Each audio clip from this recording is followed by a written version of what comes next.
বাংলাদেশের হিন্দু অত্যাচার বন্ধ করো, বাংলাদেশের ধর্মীয় সংখ্যালঘুকে রক্ষা করো, মুসলমানদের সম্মান রক্ষা করো, হিন্দু রক্ষা করো, বাংলাদেশের হিন্দু সংখ্যালঘু অত্যাচার বন্ধ করো, বাংলাদেশের ধর্মীয় সংখ্যালঘু রক্ষা করো।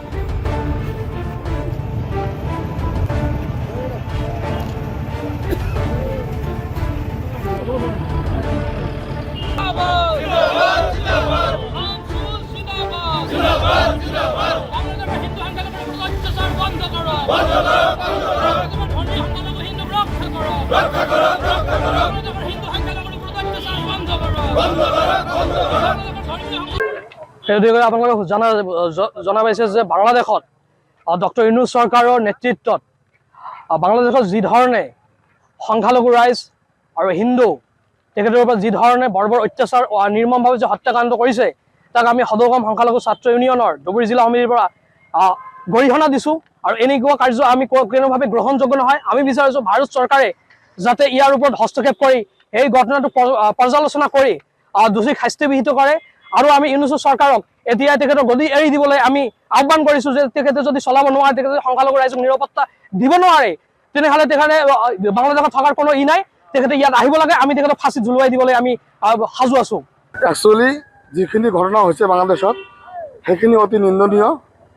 সেয়ে আমি ধুবুৰী জিলা আমছুৱে তীব্ৰ গৰিহণা দিছোঁ। এই কাৰ্যখিনিক আমি ধুবুৰী আমছু ফালৰ পৰা নিন্দা জনাইছোঁ, তীব্ৰ গৰিহণা দিছোঁ। আৰু এটা কথা হ'ল যে এনেকুৱা সংখ্যালঘু হিন্দু অত্যাচাৰ কৰিব নোৱাৰে এখন দেশত। এই অমানৱীয় কাৰ্যখিনিক আমি তীব্ৰ গৰিহণা দিছোঁ।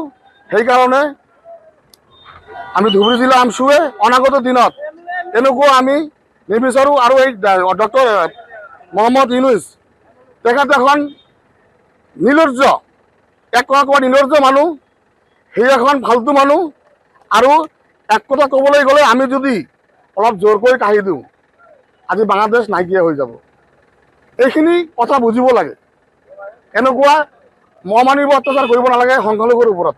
সংখ্যালঘু মানুহ আজি যদি সিহঁতৰ সুৰক্ষা দিব নোৱাৰে তেনেহ'লে চৰকাৰে দিব লাগে। উত্তৰ পূৰ্বাঞ্চলৰ একমাত্ৰ উৎসৰ্গিত ইউৰলজিকেল ৰবটিক চাৰ্জাৰী সেৱা এতিয়া গুৱাহাটীৰ সোণাপুৰস্থিত কিডনী হস্পিটেল IUKDত। ইয়াত উপলব্ধ অন্যান্য চিকিৎসা কিডনীৰ পাথৰ আৰু প্ৰষ্টেট গ্ৰন্থিৰ সমস্যা, কিডনী বিকল হোৱা, প্ৰস্ৰাৱৰ সমস্যা, ইউৰলজিকেল কেঞ্চাৰ, ডায়েলাইচিছ সেৱা আৰু সকলো প্ৰকাৰৰ যৌন সমস্যা।